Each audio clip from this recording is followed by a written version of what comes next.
तुमने पूछा नहीं मेरे इंटरव्यू के बारे में? क्योंकि मैं जानती हूँ नहीं हो पाया ना तुम्हारा। हाँ, पर तुम्हें कैसे पता? पत्नी हो तुम्हारी, अगर तुम्हारी नौकरी लग जाती तो ऐसा कद्दू जैसा चेहरा लेकर थोड़े ही आते घर, नाचते गाते हुए आते। सही कहा तुमने।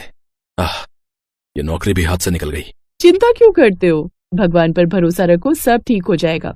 कोमल बहुत ही समझदार लड़की थी, उसने तरुण को उदास नहीं होने दिया। इसी तरह वक्त बीतता रहा और फिर कई दिनों के बाद तरुण फिर से एक इंटरव्यू के लिए तैयार होकर निकल गया, पर उस दिन भी तरुण की नौकरी नहीं लगी। वो इंटरव्यू पास ही नहीं कर पाया। उदास और मायूस तरुण धीरे धीरे घर की तरफ बढ़ने लगा। फिर काफी देर चलने के बाद रास्ते में पड़े एक बड़े से पत्थर पर बैठ गया और खुद से बातें करने लगा। हे भगवान, अब मैं क्या करूं? इस नौकरी से मुझे कई उम्मीदें थी। अब मैं कोमल को क्या कहूंगा? वो बेचारी कुछ कहती नहीं है, लेकिन मैं जानता हूं उसे घर चलाने में कितनी दिक्कतें आ रही हैं। अगर तुम मुझे नौकरी नहीं दे सकते तो मेरे जीने का क्या फायदा भगवान? ये कहते हुए तरुण की आंखों से आंसू निकलने लगे। तभी तरुण को उस पत्थर में कुछ हलचल महसूस हुई। पर वो कैसे?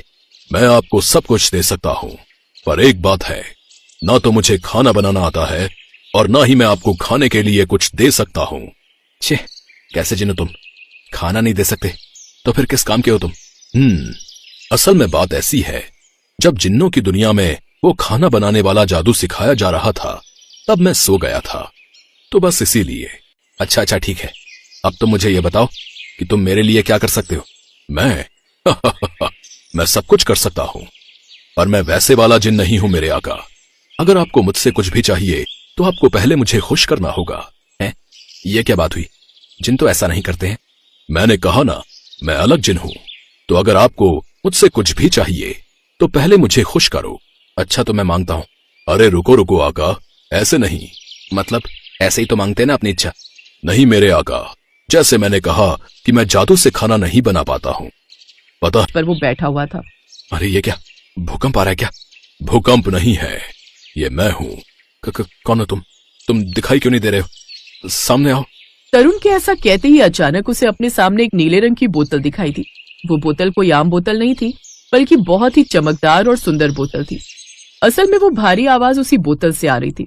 तरुण ने फौरन उस बोतल को उठाया और फिर उसका ढक्कन खोल दिया और तभी हर तरफ धुआं धुआं हो गया। अगले पल एक नीले रंग का चिन्ह तरुण के सामने हवा में लहरा रहा था। मैं आजाद हो गया। तुम्हारा बहुत बहुत शुक्रिया तरुण। कौन हो तुम? और तुम मेरा नाम कैसे जानते हो? मेरे आका, मैं आपके बारे में सब जानता हूं।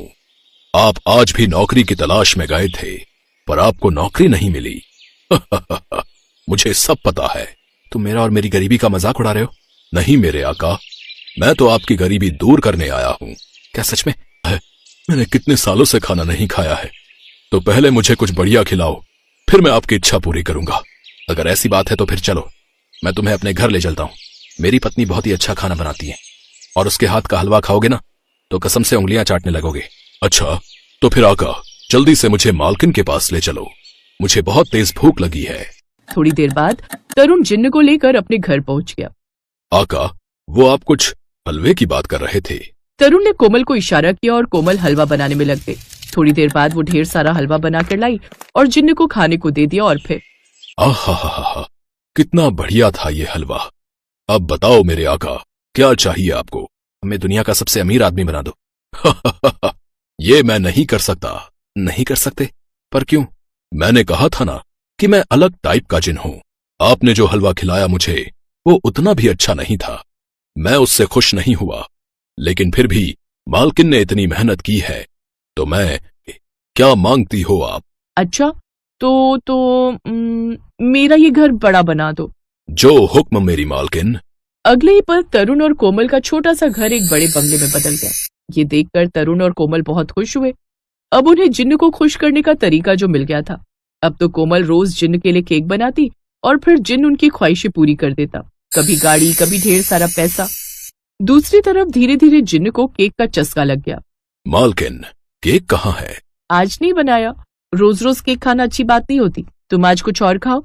ठीक है, अगर तुम केक नहीं बनाओगी तो मैं तुम दोनों से सब कुछ वापस ले लूंगा। अरे गुस्सा नहीं करते जिन बाबू, कोमल बनाएगी ना केक, है ना कोमल? अरे ये क्या बात हुई, मैं नहीं बनाऊंगी। तुम समझदार हो। और सुनो, आज के बाद इस घर में खाने में सिर्फ केक बनेगा, कोमल और तरुण अब जिन्न से परेशान हो गए थे। उनके लिए ये सोने का हार देता हूँ। ये लो मालकिन। जिन्न से सोने का हार पाकर तरुण और कोमल खुश तो थे, पर वो इस बात को लेकर परेशान भी थे कि वो और ज्यादा अमीर बनने के लिए भला कैसे जिन्न को खुश करे। मैं तो परेशान हो गया हूं इस जिन से। आखिर ये कब हमारे सपने पूरे करेगा? तुम चिंता मत करो, सब ठीक हो जाएगा। अच्छा जरा मुस्कुराओ तो। मैं इतनी टेंशन में हूं और तुम कह रही हो कि मुस्कुराओ।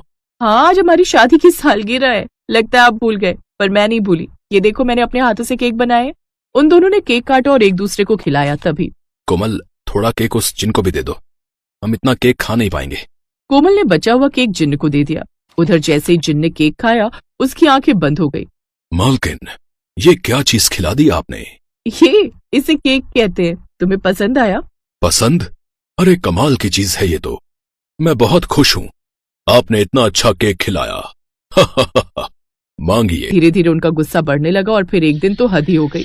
मुझे बुखार है, आज मैं कोई काम नहीं कर पाऊंगी। बहाने मत बना, जा मेरे लिए केक बना, वरना। हल्ला सुनकर तरुण वहां आ गया। उसने देखा कि जिन्न कोमल का गला पकड़कर खड़ा था।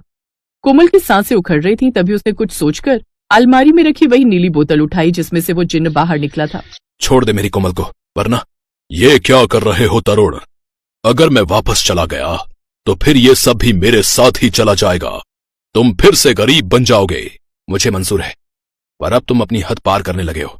हमने भी लालच में आकर बहुत गलत किया, पर अब और नहीं। इतना कहकर तरुण ने उस नीली बोतल का ढक्कन खोला और उसे जिन्न की तरफ फेंक दिया। अगले ही पल जिन्न उस बोतल में समा गया